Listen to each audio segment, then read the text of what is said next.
Welcome back to my YouTube channel. ಎಲ್ಲರಿಗೂ ಹೊಸ ವರ್ಷದ ಹಾರ್ದಿಕ ಶುಭಾಶಯಗಳು. ಇವತ್ತಿನ ವಿಡಿಯೋದಲ್ಲಿ ಇ ಶ್ರಮ್ ಕಾರ್ಡ್ ನ ಹೇಗೆ ಎಡಿಟ್ ಮಾಡೋದಂತ ವಿಡಿಯೋದಲ್ಲಿ ಹೇಳ್ಕೊಡ್ತಾ ಹೋಗ್ತೀನಿ. ಅಂದ್ರೆ ಏನು ಅಂತಂದ್ರೆ, ನೀವು ಹೊಸದಾಗಿ ಇ ಶ್ರಮ್ ಕಾರ್ಡ್ ಮಾಡಬೇಕಾದ್ರೆ ತಪ್ಪಾದ ಜಾಬ್ ಸೆಲೆಕ್ಷನ್ ಮಾಡಿದಾಗ ಏನಾಗಿರುತ್ತೆ ಅಂತಂದ್ರೆ, ನೀವು ಅಸಂಘಟಿತ ವಲಯದವರಿದ್ರು ಅದು ನಿಮ್ಮ category E Shram card category ಸಂಘಟಿತ ವಲಯಕ್ಕೆ ಹೋಗಿರುತ್ತೆ. ಅಂದ್ರೆ ನೀವು ಅನಾರ್ಗನೈಸ್ ಸೆಕ್ಟರ್ ವರ್ಕರ್ ಇದ್ರೂ ಅದು ಆರ್ಗನೈಸ್ ಸೆಕ್ಟರ್ ವರ್ಕರ್ ಗೆ ಹೋಗಿರುತ್ತೆ. ಅವಾಗ ಏನಾಗ್ತಾ ಹೋಗುತ್ತೆ, ವರ್ಕರ್ ಇದ್ರೆ BPL ಕಾರ್ಡ್ ಪ್ರೊಸೆಸ್ ಆಗ್ತಾ ಹೋಗುತ್ತೆ. ನೀವು ಆರ್ಗನೈಸ್ ಸೆಕ್ಟರ್ ವರ್ಕರ್ ಇದ್ರೆ ಅದು ಪ್ರೊಸೆಸ್ ಆಗಲ್ಲ. ಅದನ್ನ ಹೇಗೆ ಎಡಿಟ್ ಮಾಡೋದಂತ ಈ ವಿಡಿಯೋದಲ್ಲಿ ಹೇಳ್ಕೊಡ್ತಾ ಹೋಗ್ತೀನಿ. ನೀವೇನು ಸರ್ಚ್ ಬಾರ್ ಅಲ್ಲಿ ಹೋಗಿ ಇ ಶ್ರಮ್ ಕಾರ್ಡ್ ಅಂತ ಸರ್ಚ್ ಮಾಡಿ, ಇಲ್ಲಿ eShram.government.in ಅಂತ ಇದ್ರ ಮೇಲೆ ಕ್ಲಿಕ್ ಮಾಡಿ, ಗೋ ಟು ಮೇನ್ ಪೇಜ್ ಅಂತ ಹೋಗ್ರಿ. ಇಲ್ಲಿ ನೋಡಿ, ಇಲ್ಲಿ ನೀವು ಎಲ್ಲರಿಗೂ ತಪ್ಪು ಕಲ್ಪನೆ ಇದೆ ಏನಂತಂದ್ರೆ, ಇ ಶ್ರಮ್ ಕಾರ್ಡ್ ಮಾಡಿಸಿದ್ರೆ ನಮ್ಗೆ 3,000 ಪಿಂಚಣಿ 60 ವರ್ಷದ ನಂತರ ಸಿಗುತ್ತೆ ಅಂತ ತಪ್ಪು ಕಲ್ಪನೆ ಇದೆ. ಇ ಶ್ರಮ್ ಕಾರ್ಡ್ ಮಾಡಿಸಿದ್ರೆ ನಮ್ಮ ಸ್ಟೇಟ್ ಗೌರ್ಮೆಂಟ್ ಅಲ್ಲಿ ಬಹಳಷ್ಟು ಉಪಯೋಗ ಇದೆ, ಇಲ್ಲ ಅಂತ ಹೇಳೋದಿಲ್ಲ. ಅನಾರ್ಗನೈಸ್ ಸೆಕ್ಟರ್ ವರ್ಕರ್ ಗಳಿಗೆ ಇದೆ.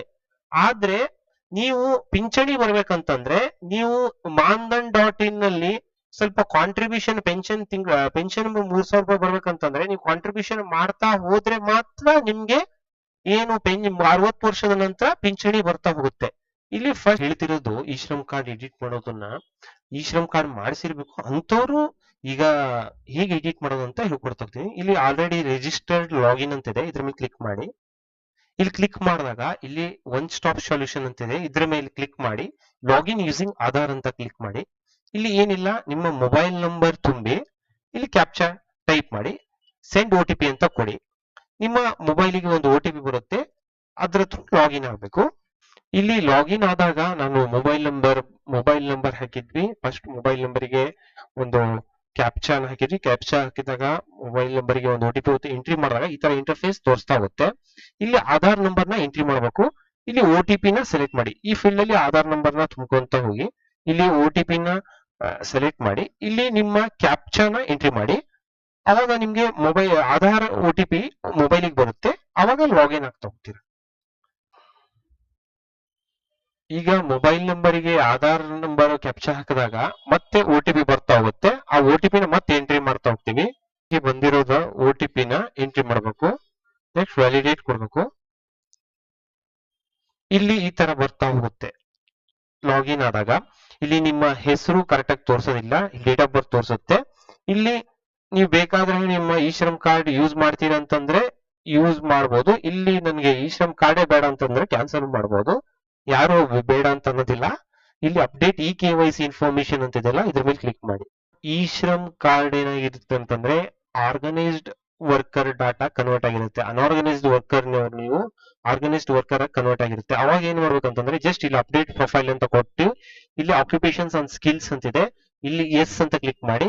ಇದರ ಮೇಲೆ ನೀವು ಏನು ಆಕ್ಯುಪೇಷನ್ ಮಾಡ್ತಿದ್ದೀರಾ ಅದನ್ನ ಕರೆಕ್ಟ್ ಆಗಿ ಸೆಲೆಕ್ಟ್ ಮಾಡಿ. ಇಲ್ಲಿ ಜಸ್ಟ್ ನೀವು ಲೇಬರ್ ಆಗಿದ್ರೆ ಲೇಬರ್ ಅಂತ ಸೆಲೆಕ್ಟ್ ಮಾಡಿ. ಕರೆಕ್ಟ್ ಆಗಿ ಇಲ್ಲಿ ನೀವು ಏನು ಕೆಲಸ ಮಾಡ್ತೀರಾ ಅದನ್ನೇ ಕರೆಕ್ಟ್ ಆಗಿ ಸೆಲೆಕ್ಟ್ ಮಾಡ್ಕೊಂತ ಹೋಗಿ. ಇಲ್ಲಿ ನಾನು ಏನು ಸೆಲೆಕ್ಟ್ ಮಾಡಕ್ ಹೋಗೋದಿಲ್ಲ, ಯಾಕಂತಂದ್ರೆ ಅದು ಆಲ್ರೆಡಿ ಸೆಲೆಕ್ಟ್ ಮಾಡಿರ್ತಕ್ಕಂತ ಇದೆ ಅದು. ಇಲ್ಲಿ ಜಸ್ಟ್ ಅದನ್ನೇ ಸೆಲೆಕ್ಟ್ ಮಾಡ್ತಾ ಹೋಗ್ತೀನಿ. ನೆಕ್ಸ್ಟ್ ಸೆಕೆಂಡರಿ ಆಕ್ಯುಪೇಷನ್ ನಲ್ಲೂ ನೀವು ಲೇಬರ್ ಆಗಿದ್ರೆ ಆ ಲೇಬರಿಗೆ ಸಂಬಂಧಪಟ್ಟಿರ್ತಕ್ಕಂತ ಕೆಲಸನೇ ಇಲ್ಲಿ ಸೆಲೆಕ್ಟ್ ಮಾಡಿ ಎಡಿಟ್ ಹಾಕ್ತಾ ಹೋಗ್ರಿ. ಇಲ್ಲಿ ನೀವು ಅದನ್ನ ನಾನು ಇದನ್ನು ಅಷ್ಟೇ ಏನು ಅಂತ ಎಡಿಟ್ ಮಾಡಕ್ ಹೋಗೋದಿಲ್ಲ. ಸೇಲ್ಸ್ ಮ್ಯಾನ್ ಹೋಲ್ಸೇಲ್ ಟ್ರೇಡರ್ಸ್ ಅಂತ ಇದೆ. ಇಲ್ಲಿ ನೀವು ನಿಜವಾಗಿಯೂ ಲೇಬರ್ ಆಗಿದ್ದಿದ್ರೆ ನೀವೇನ್ ಮಾಡ್ಬೇಕಂತಂದ್ರೆ ನಿಮ್ಮ ಲೇಬರ್ ಕಾರ್ಡ್ ಇದ್ರೆ ಅದನ್ನ ಅಪ್ಡೇಟ್ ಮಾಡ್ತಾ ಹೋಗ್ಬೇಕು. ಅವಾಗ ನೀವು ನಿಜವಾಗಿಯೂ ಇ ಶ್ರಮ್ ಕಾರ್ಡ್ ಅಲ್ಲಿ ಲೇಬರ್ ಅಂತ ಪರಿಗಣಿಸ್ತಾ ಹೋಗ್ತೀರಾ. ನೀವು ಏನಾದ್ರೂ ಬೇರೆ ಕೆಲಸ ಮಾಡ್ತಿದ್ರೆ, ಸಪೋಸ್ ನೀವು ಓಲಾ, ಝೊಮ್ಯಾಟೊ, ಯೂಬರ್ ಅಲ್ಲಿ ಕೆಲಸ ಮಾಡ್ತಿದ್ರೆ ಅದನ್ನೇ ಏನಾದ್ರೂ ಒಂದು ಪ್ರೂಫ್ ಇರುತ್ತಲ್ಲ ಅದನ್ನ ಇಲ್ಲಿ ಆಕ್ಯುಪೇಷನ್ ಸರ್ಟಿಫಿಕೇಟ್ ಆಗಿ ಅಪ್ಲೋಡ್ ಮಾಡ್ಕೊಂತ ಹೋಗ್ಬೇಕು. ನೆಕ್ಸ್ಟ್ ಜಸ್ಟ್ ಏನಿಲ್ಲ, ಇಲ್ಲಿ ಅಪ್ಡೇಟ್ ಅಂತ ಕೊಡ್ತಾ ಹೋಗ್ಬೇಕು. ನೆಕ್ಸ್ಟ್ ಇಲ್ಲಿ ಮತ್ತೊಂದು ಆಪ್ಷನ್ ನ ತೋರಿಸ್ತೀನಿ. ಇಲ್ಲಿ ಆಕ್ಯುಪೇಷನ್ಸ್ ಅಂಡ್ ಸ್ಕಿಲ್ಸ್ ಅಂತ ಕ್ಲಿಕ್ ಮಾಡಿದಾಗ ಎಸ್ ಅಂತ ಕೊಡಿ. ಇಲ್ಲಿ ನೋಡಿ, ಇಲ್ಲಿ are you working with any platform aggregators mobile app based service provider like Uber, Ola, Zomato etcetera ಅಂತಂದು ನೀವು ಪ್ಲಾಟ್ಫಾರ್ಮ್ ವರ್ಕರ್ ಫ್ಲಿಪ್ಕಾರ್ಟ್ ನಲ್ಲಿ, ಝೊಮ್ಯಾಟೊ ಮತ್ತು ಬೇರೆ ಎದುರಾದ್ರಲ್ಲಿ ಕೆಲಸ ಮಾಡ್ತಿದ್ರೆ ನೀವು ಅದನ್ನ ಕರೆಕ್ಟ್ ಆಗಿ ಸೆಲೆಕ್ಟ್ ಮಾಡಿ. ಯಾಕಂತಂದ್ರೆ ನಿಮ್ಗೆ ಯಾವುದೇ ಕಾಂಟ್ರಿಬ್ಯೂಷನ್ ಮಾಡ್ಲಾರ್ದವರು ನಮ್ಮ ಸ್ಟೇಟ್ ಗವರ್ಮೆಂಟ್ ಇಂದ ಬೆನಿಫಿಟ್ ಬೇರೆದೆಲ್ಲ ಸಿಗ್ತಾ ಹೋಗುತ್ತೆ. ಆದ್ರಿಂದ ನೀವೆಲ್ಲ ಏನು ಅಂತಂದು ಎಲ್ಲ ಕ್ಲೀನ್ ಆಗಿ ಅಪ್ಡೇಟ್ ಮಾಡ್ತಾ ಹೋಗಿ. ನೀವು ಪ್ಲಾಟ್ಫಾರ್ಮ್ ಬೇಸ್ಡ್ ವರ್ಕರ್ ಆಗಿಲ್ಲ ಅಂತಂದ್ರೆ ಇದನ್ನ ನೋ ಅಂತಾನೆ ಸೆಲೆಕ್ಟ್ ಮಾಡಿ. ನೆಕ್ಸ್ಟ್ ಬಂದ್ಬಿಟ್ಟು ಇಲ್ಲಿ bank account details. Bank account details ನ ನೀವು ಏನಾದ್ರೂ ಚೇಂಜ್ ಮಾಡ್ಬೇಕಂತಂದ್ರೆ ಅದನ್ನು ಎಡಿಟ್ ಮಾಡಬಹುದು. ಇಲ್ಲಿ ಎಜುಕೇಶನ್ ಅಂಡ್ ಇನ್ಕಮ್ ಇದೆ. ಇಲ್ಲಿ ಏನಂತಂದ್ರೆ ನಿಮ್ಮ ಎಜುಕೇಶನ್ ಸರ್ಟಿಫಿಕೇಟ್ ಗ್ರಾಜುಯೇಟ್ ಅನ್ನೋದಕ್ಕೆ ನಿಮ್ಮ ಕನ್ವೊಕೇಶನ್ ಏನಾದಿದ್ರೆ ಅದನ್ನು ಅಪ್ಲೋಡ್ ಮಾಡಿ. ಇಲ್ಲಿ ಇನ್ಕಮ್ ಸರ್ಟಿಫಿಕೇಟ್ ನು ಅಪ್ಲೋಡ್ ಮಾಡಿ. ಅವಾಗ ಏನಂತಂದ್ರೆ ನೀವು ನಿಜವಾಗ್ಲೂ ಇಷ್ಟೇ ಇನ್ಕಮ್ ಇದೆ ಅಂತ ಗೌರ್ಮೆಂಟ್ ಇಂದ ಕನ್ಸಿಡರ್ ಆಗ್ತಾ ಹೋಗುತ್ತೆ. ಬ್ಯಾಕ್ ಅಂತ ತಕೊಳ್ಳಿ. ಇಲ್ಲಿ ನೆಕ್ಸ್ಟ್ ಪ್ರಿವ್ಯೂ ಪ್ರೊಫೈಲ್ ಅಲ್ಲಿ ನೀವು ಓಪನ್ ಮಾಡಿದಾಗ ಎಲ್ಲ ನಿಮ್ಮ ಎಲ್ಲ ಡೀಟೇಲ್ಸ್ ಕರೆಕ್ಟ್ ಇದೆನೋ ಇಲ್ಲೋ ಅಂತಂದು ಎಲ್ಲ ತೋರಿಸ್ತಾ ಹೋಗುತ್ತೆ.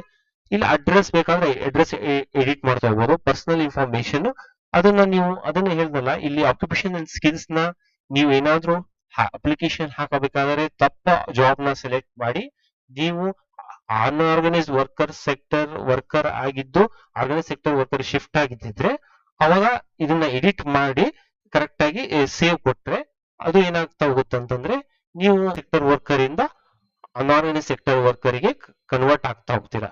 ಈ ವಿಡಿಯೋ ನಿಮ್ಗೆ ಇಷ್ಟವಾದಲ್ಲಿ ನಮ್ಮ ಚಾನೆಲ್ ನ ಲೈಕ್ ಮಾಡಿ, ಶೇರ್ ಮಾಡಿ, ಸಬ್ಸ್ಕ್ರೈಬ್ ಮಾಡಿ.